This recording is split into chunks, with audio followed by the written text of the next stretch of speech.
Well, it is good to be here.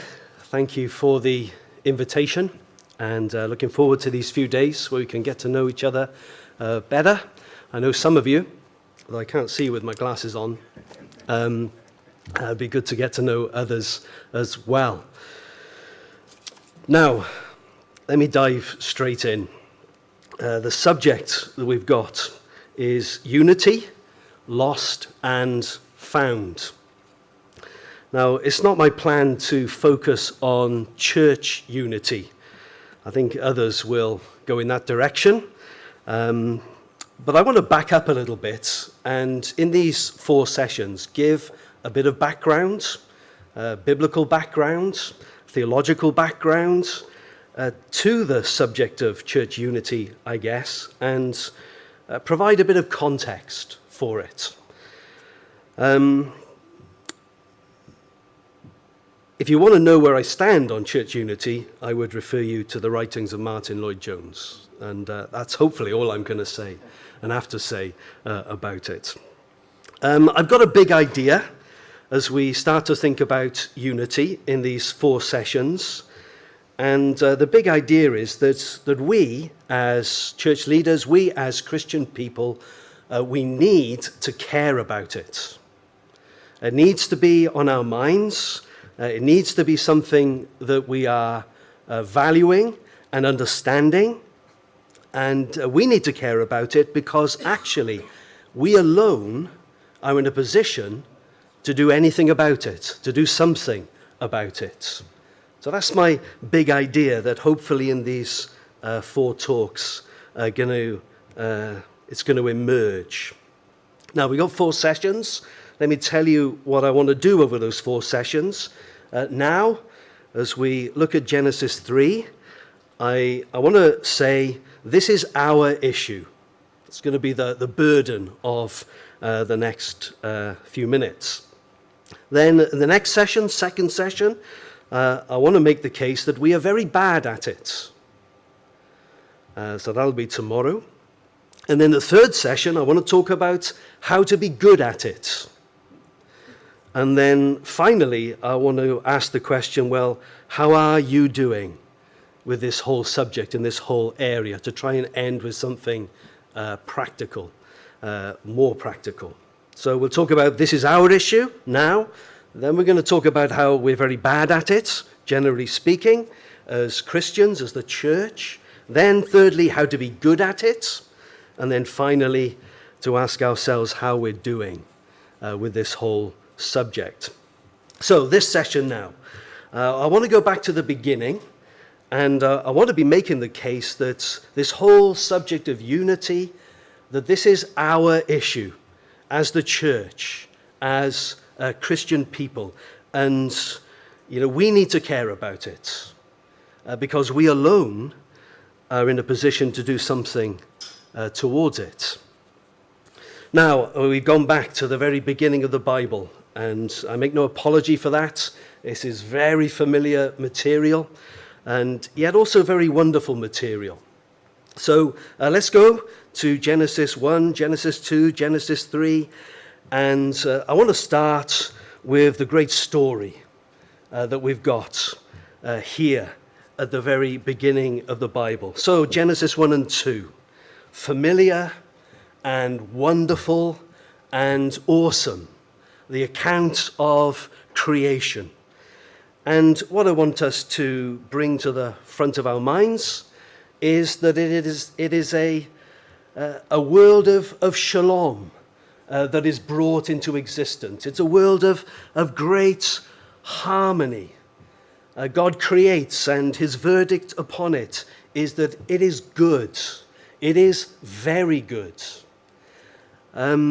He blesses the work of his hands. And that world was a world of unblemished perfection, of perfect symmetry, of total harmony, of unbroken oneness. It was a world of unity.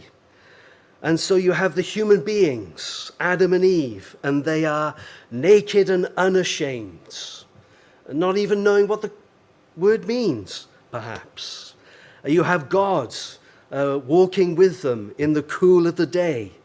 You have male and female diversity, and yet one in their humanity. You have creation, which is fruitful and pregnant with glorious potential, yet unrealized. And of course, humanity is at the center of all of this. The lords of creation, the stewards of creation, with a job to do, to bring about the fulfillment of this freshly created world.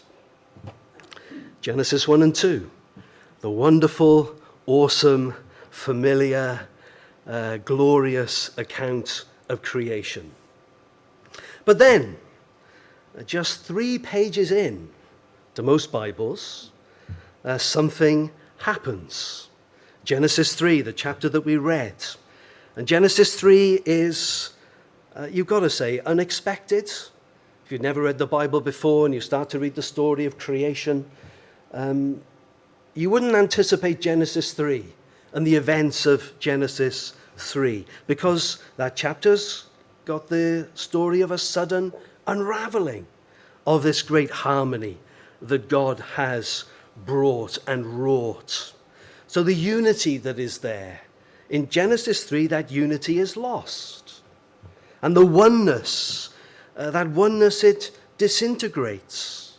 And the harmony is disrupted, and the symmetry is corrupted. And the point I want to bring out, and I want us to have in the forefront of our minds, is that what happens in Genesis 3 is a comprehensive alienation that destroys the oneness, that destroys the unity at every possible level. Now, very little that I'm going to say is original. I'm a preacher, so everything I say comes from somewhere else, and quite often someone else. And so it's not the first time that someone's going to have pointed out to you how, as the story is told, there's a focus on the breakdown of relationship. And there's a focus on the alienation that is happening. So the human self is alienated. So verse 7 says, as they ate the fruit, the eyes of both of them, Adam and the woman, they were opened.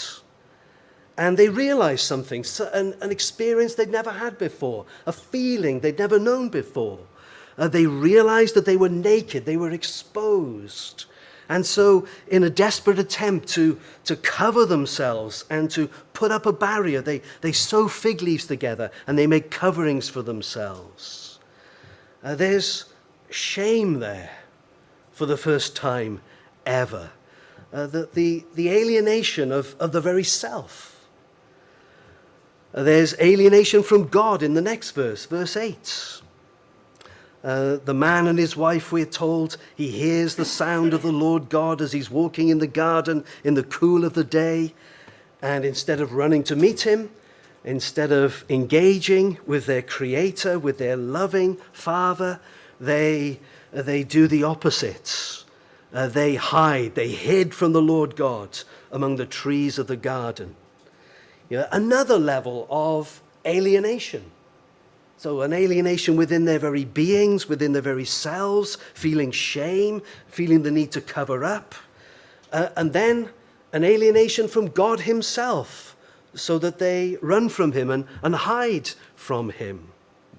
And then as the story unfolds, you go on to the interview between God and Adam and Eve, and you find that there's yet another layer of alienation. As the very relationship between the man and the woman it disintegrates. And as God asks what has happened, have you eaten of the tree that I commanded you not to eat? Verse 12, what does the man say? It was the woman that you put here with me. She gave me some fruit from the tree, and I ate it. And so you find another level of disintegration and alienation entering into this creation. And then, before the story is over, there's another level of alienation and disintegration, even between the human race and the rest of creation. So Genesis 3:17 and 18, God says that Adam, "Cursed is the ground because of you, and through painful toil you will eat of it all the days of your life. And it will produce thorns and thistles for you, and you will eat the plants of the fields." And then as the story goes further, you find him driving man away from the garden, out into the wilderness. That's verse 24. And a great conflict is even built into the history of the world from that moment, as the serpent is told that there will now be enmity between the woman and her seed, and between you and your seed. And if we read on from chapter 3 into the following chapters, you'd see a sort of continuing spiraling down. Cain kills Abel. And you end up in Genesis 6 with the human race in such a state that God is ready to wipe it out and hit the reset button. Now, as I say, none of that news, none of it things that we've not seen before, heard before. But let's take it to the next level. We believe that this isn't just a story, an ancient myth. We believe that this is reality, historical reality, an explanative reality. We believe that what we're seeing here is of ongoing significance, and that this is an origin story that explains not just Christianity, but explains the whole human race. And that the disintegration and the brokenness that is there is still where we are at. And what we're seeing happen with Adam and Eve, and what we're seeing happen within Adam and Eve, and what we're seeing happen between Adam and God, and what we're seeing happen between Adam and creation, and what we're seeing happen between the seed of the woman and the seed of the serpent, is actually explanatory of our whole experience still.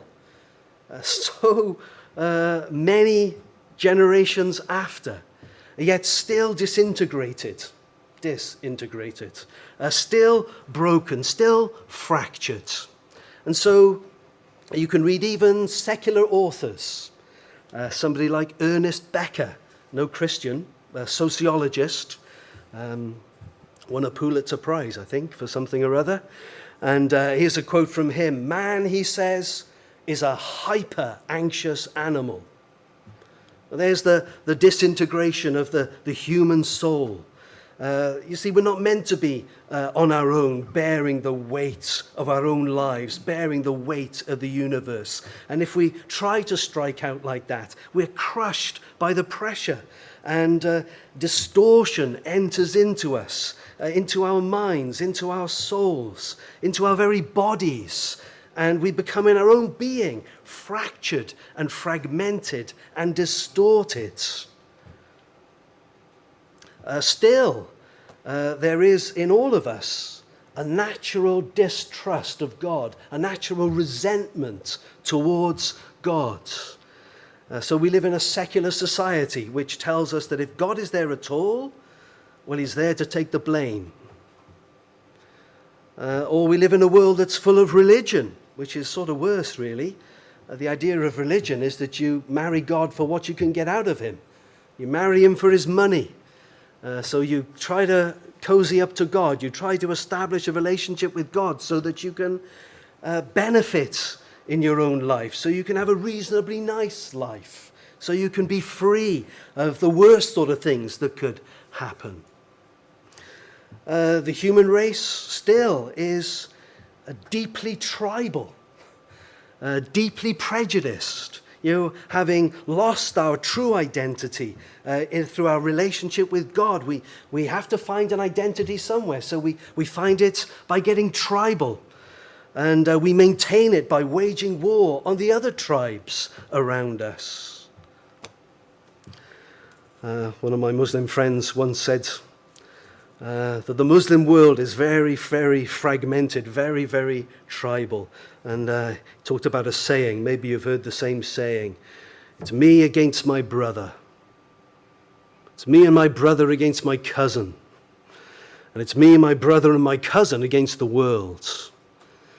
The fragmentation there, the tribalism there. And, it's not just the Muslim world. I'm Welsh, we're pretty tribal. And I can certainly identify with a statement like that. And it's not just the Welsh. It's at every possible level of society. We have to coalesce. We have to define ourselves over and against other people. We live and function by the sword.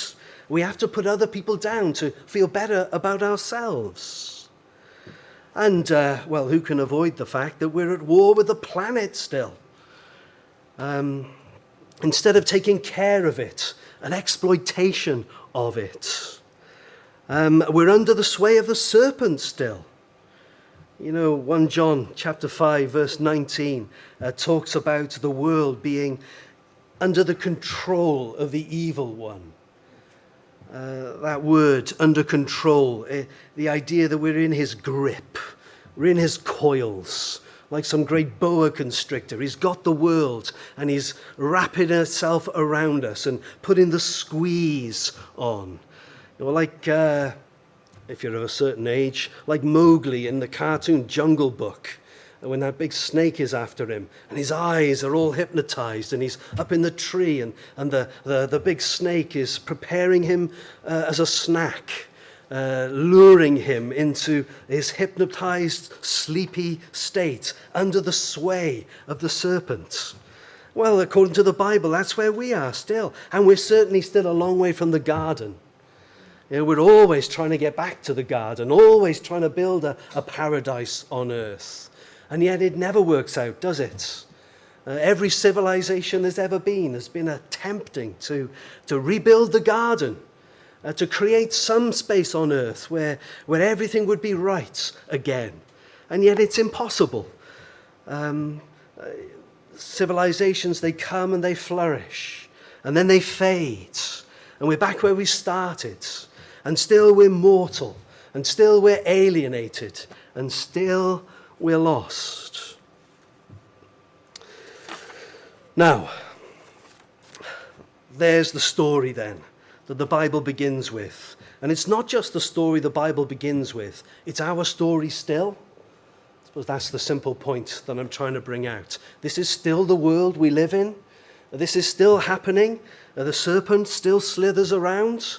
Though I suppose he was crawling at that point. The serpent still whispers his alternative reality. And we still believe him. We still live in the fragmented world with our fragmented souls and our fragmented relationships, at war with our planet, at war with God in the coils of the serpent. It's where we're at. Now, all of that then is just to hold up our theme, unity and disunity, and to say that's where it all comes from. From the very beginning, Genesis 1 and 2, there's the unity coming from God's hands. And then there's the disunity described there in Genesis 3. So there's the story. That's the first thing. Now the second thing, I want to pose the question. And the question is, what's the cause? What's the thing that moves us from the harmony of Genesis 2 to the disharmony of Genesis 3? What is the trigger? What is the step? How does the blessing of chapter 2 become the curse of chapter 3? And it's not rocket science, not if you're an evangelical. It all happens through one great act. It all happens through the sin of Adam. So we read Genesis 3, and you could tell this story in your sleep. The serpent comes. There's no explanation of his origin, although you can work it out from what's said later in the Bible. It becomes clear that this is Satan You can work that out from the end of Romans. You can work it out from the book of Revelation. And what the serpent does is he comes first to the woman and through the woman to Adam. And his plan is to deceive. So he starts to present to the woman. He starts to present an alternative reality. He starts to present a different view. He begins to question the version that God has given to the human race. Did God really say? And he suggests that God is being unreasonable. You must not eat from any tree in the garden. In fact, he adds to the word of God at that point. And then he denies the word of God. You will not surely die, the serpent says. And then he presents his alternative view. God knows that when you eat of that fruit, your eyes will be opened and you will be like God, knowing good and evil. Now, there's the great temptation. There's the alternative view of reality. You think God is for you. You think God is looking after you. You think God is blessing you. You're a fool, says Satan. God is not on your side. God is not supporting you. God is not seeking your well-being and your flourishing. It's the opposite. He is controlling you. He's keeping you down. He's got all these unreasonable restrictions upon you. And he's trying to stop you ever becoming competition for him. If only you'd listen to me. If only you'd do what I do. Then you'd be truly free. Break out of the shackles. That's what he's saying. And first the woman and then Adam, they believe it. And then they act on it. And the story is presenting to us that that's the moment. That's the catastrophic moment. That's the moment when Adam opens the hatch on the submarine. And the ocean of sin starts to flood and to fill his little world. That's where it begins. Paul, reflecting on it much later in the book of Romans, chapter 5, verse 12. Famous verse. He says, at that moment, sin entered. And that word, sin invaded, sin broke through. And through that one man, and then death through sin. And in this way, death came to all men because all sinned, all in that one act of Adam. You see, when he opened that hatch, it wasn't just an isolated thing. The ocean came in, an ocean of sin, not just to Adam, but for everyone that he represented. And all I'm trying to point out is, there's the cause. Why is the world like it is? Why is man a hyper-anxious animal? Why is there disintegration? Why do you have arguments with your wife? Why is everybody so unreasonable? Why is your church so difficult? Why is our society so fragmented? Why is there so much aggro? Why is it so exhausting? Why do you get so stressed? Why can you not sleep at night as you get older? Or is that just me? What's going on? Well, trace it all back, not just to the curry you had too late at night. Trace it back to this. Understand what's going on. It's not the government's fault, though they might not have helped.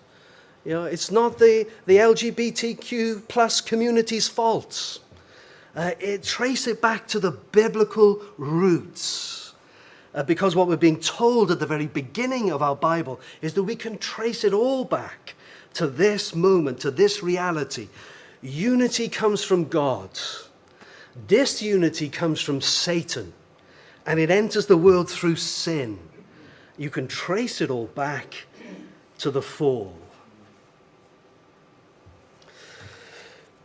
Now, we've looked at the story of unity and disunity. There it is at the beginning of the Bible. We've asked the question, what's the cause? And I've taught my grandparents to suck eggs and stated the blatantly obvious. And in a minute now, I want to come to the punchline, the conclusions, and then we're finished. But before we do that, I want to do something which I hope is going to be strategic and will save time later on. I want to press the pause button. As we've started to talk about sin, let's take a sideline here, because I want to say something which I have become convinced of, and as I say, be able to say more about it in session 4, I think, but let me put it in place now. It is my belief that we as preachers need to reinvigorate our preaching of the doctrine of sin. It's my conviction. And that there is a particular significance to the biblical doctrine of sin that is vital at this particular cultural moment. And we're going to come back to that in the future. But at this point, let me just, put it this way. How long is it since you had your doctrine of sin serviced? Well, let's try and just do a 10,000-mile service now, shall we? Just on the doctrine of sin, just to set ourselves up for a bit later. And I'm doing it because of this conviction I've got, that we need to reinvigorate our preaching of the doctrine of sin. It's not enough just to throw the word around anymore. We've got to show that it's big. We've got to show that it's deep. We've got to show that it's relevant, that it explains our actual experience, and that it explains why things are going so badly wrong. Now, of course, it's never been easy to preach sin. It's never been popular. And nowadays it is harder than ever, I think. We live in days when you're not allowed to be negative. I've even felt that coming today. It's Monday afternoon. And I'm going to burden these guys with Genesis 3. That's probably the last thing you want. And because of the nature of the topic, it's going to be more tomorrow before finally, hopefully, the sun rises on session 3. We want to be positive, don't we? We don't want to talk about the negatives. But it's never been more necessary. We live in days, and we'll talk about this in future sessions, days of expressive individualism.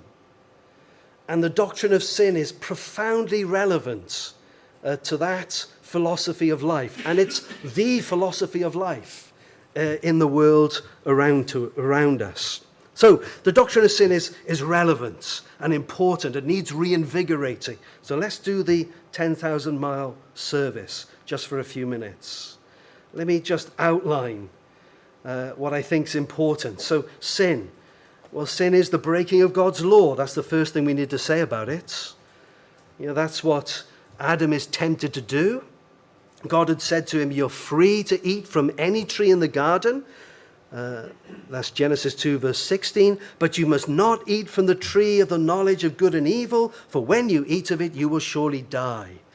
Now there's the restriction, there's the command, and Adam's sin is about transgressing that command. So sin is transgression. So we've got to say that. It is breaking God's law. It is therefore bringing guilt upon us, objective guilt upon us, which leads to judgments. Okay. That's crucial. But what I want to emphasize is that when we've said that, we haven't said it all. Because in the Bible, you find that there's a lot more said. Sin is like an iceberg. Not because it's cool or diminishing, but because 90% of it is underneath the surface. And before anybody breaks one of God's laws, there's an awful lot of stuff gone on underneath and behind and before that actual transgression. 90% of the action, 90% of what sin is doing is underneath. So we're told that when the woman is tempted by the serpent to eat the fruit, that she doesn't immediately capitulate and say, "Okay, I will." No, we're told, Genesis 3 verse 6, that a process went on. The woman saw the fruit of the tree was good for food. So it's going to meet an appetite that she has, and that it's pleasing to the eye. It's attractive, and it's desirable for gaining wisdom. It was only then that she took some fruit and ate it. So you see, it's not just the tip of the iceberg, the actual taking and eating of the fruits. Beneath that, before that, there's a whole set of stuff that's gone on. There's things that have happened in her heart. There are processes and desires that have sprung to life. And all of that has sparked and connected before she puts out her hand and actually eats of the fruit. So what I'm saying is that when we're preaching sin, we mustn't just preach that we're breaking God's law. We must preach that we're breaking God's law, but we must help people understand that there's more going on, that that's only the tip of the iceberg. And we could go to the New Testament and we'd find the Apostle Paul giving this iceberg a name. He loves to call it the flesh. NIV used to translate it the sinful nature, which is a good translation. Now it calls it flesh again. It's hard to keep up with what's going on with the NIV. But that's a more literal translation, flesh.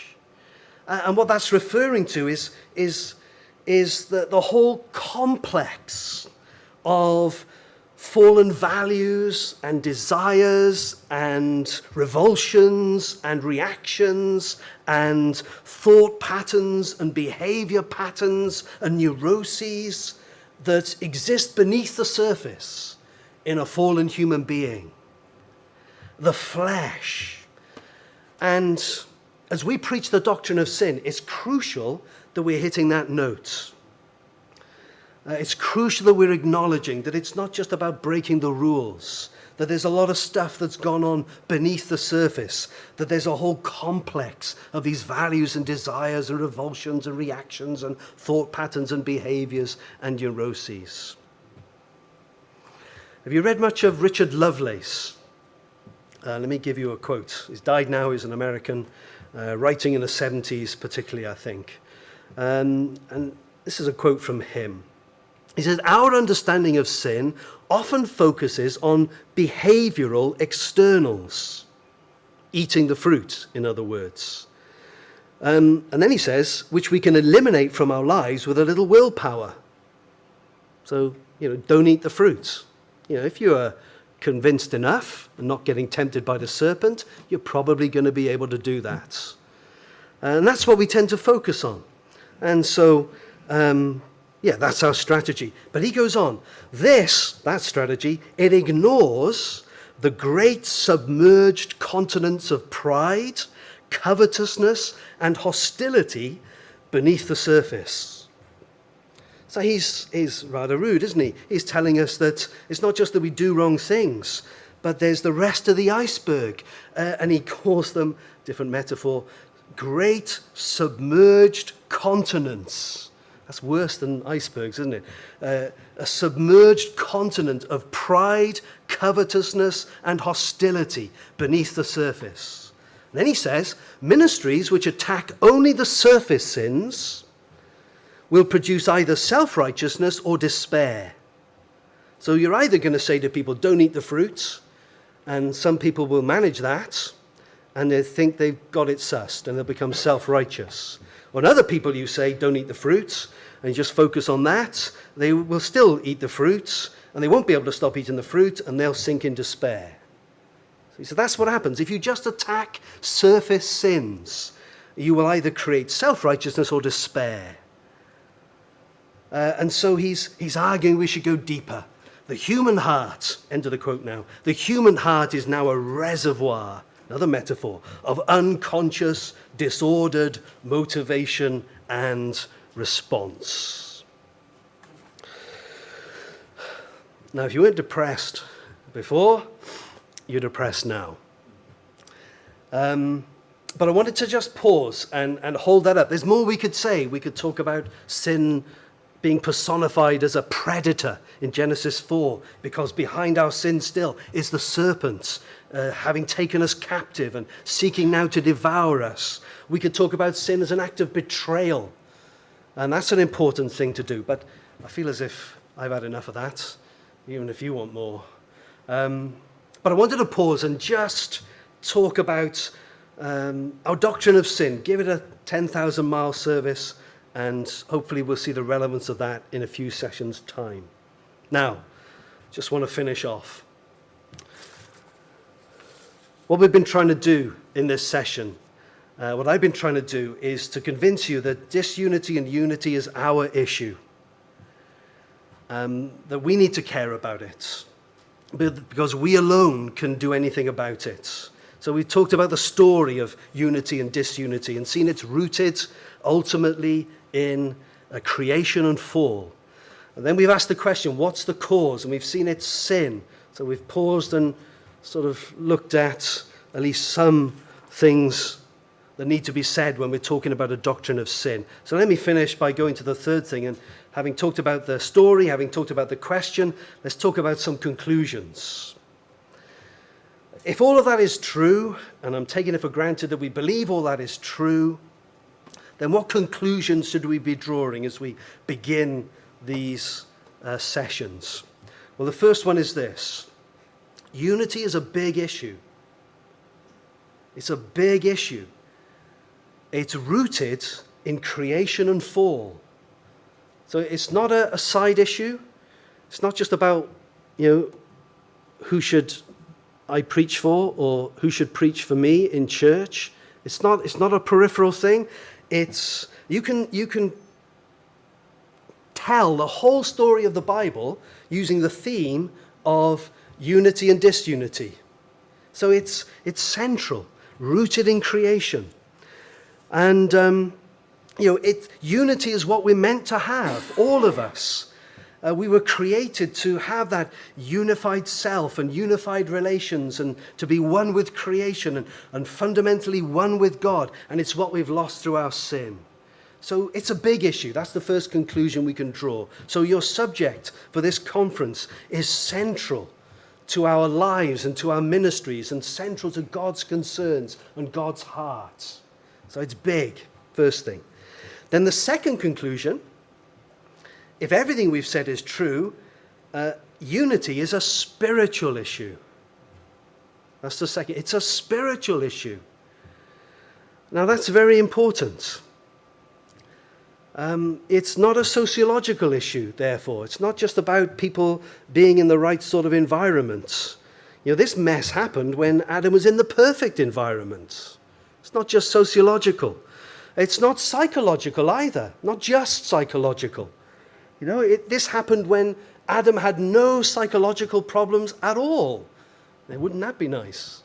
But Adam was untainted and perfectly integrated. There wasn't a chink in his armor. There wasn't a flaw in his soul. And yet, this happened. It's not just about psychology. And it's not just about biology. It's not that it's in your genes or your brain chemistry. It's not just there that makes you a prickly or a hostile person. Adam was biologically pristine. And yet he plunges into this. It's not an organizational problem that we could sort out by just getting everything structured right and getting all our statements right and getting everybody signed up to everything. It's not an organizational problem. Adam and Eve were perfectly organized. They didn't have documents. They didn't need it. It was written on their hearts. They were fully organizationally integrated. That's not the sort of problem it is, although all of those things nowadays feed in. No, unity is a spiritual problem. So it's a big problem. That's the first conclusion. It's a spiritual problem. That's the second conclusion. And that leads me to the punchline. Therefore, unity is our problem. This is our issue. If it was just sociological, if it was just psychological, if it was just biological, if it was just organizational, if it was just educational, then we could leave it to the educators and the reformers and the politicians and the medics and the scientists and the psychologists. But who is it that can address a spiritual issue? Who is it? Who on planet Earth has the competence, has the understanding, has the knowledge to address a spiritual issue. There is only one institution in the world that is in a position to do that, and it's the church. So in your community, there's nobody that can help with this other than your church. There's nobody got the competence. There's nobody got the depth of understanding. There's nobody that gets it except you. It's the local church. And one of the things I'm really hoping comes out of these sessions is to just renew our sense of confidence that we matter and that we have something that is unique and uniquely valuable and uniquely powerful, and that is the only thing in our communities, the only thing in our world that can actually begin to touch where people are really suffering and really hurting. And you know, I feel under attack at that level. You know, I can't speak for you. I live and breathe in the same culture as you, but what I'm living and breathing is constantly saying to me, not just from outside the church, but often from within the church, this doesn't matter very much. It's a minority interest. You know, it's a hobby. It's interesting for those people who are into this sort of thing. But no. If Genesis 1-3 is true, if the Bible is true, then the great issues of our day, the great pain-causing issues of our day, they are our issues. So let me put it this way. You look at our shattered world, you know, driven from the garden, hyper-anxious, you know, at war with God, at war with ourselves, at war with each other, at war with our planet, under the sway of the serpent, on our way back to the dust from which we were taken. Who can put that right? Only Jesus can put that right. And who knows Jesus in your community? Who can speak about Jesus in your community? Who can speak for Jesus in your community? It's you. You know, for example, Colossians chapter 1, that God was pleased to have all his fullness dwell in Christ. You know that. You know there's one human being that is filled with all the fullness of God, that is God incarnate. And you know that he's walked this earth. And you know that he has lived. And you know that he's spoken. And you know him. You know that. Nobody else in your community knows that. You know that. And you don't just know about him, you know him. You are his friend, and he is your friend. And he meets with you week by week in your church. And we know, Colossians 1 verse 20, that through him, God has reconciled to himself all things, whether in heaven or whether on earth. And you know that he's done that at incredible cost, because through the blood of Christ shed on the cross, he has made peace. You know that. Nobody else knows that in your community. They've got no idea how to be reconciled to God. They've got no idea how to be reconciled to their spouses or their children or their neighbors. They have no idea how to deal with the real cause of all of our dysfunctional relationships. No idea how to cope with their hyper-anxiety. You do. You know what the cause is. You know what the issues are. And you know it because once you were alienated from God, as he goes on, but now, though once you were enemies, you have been reconciled through Christ's physical body, through death. And you know that now you are one with God.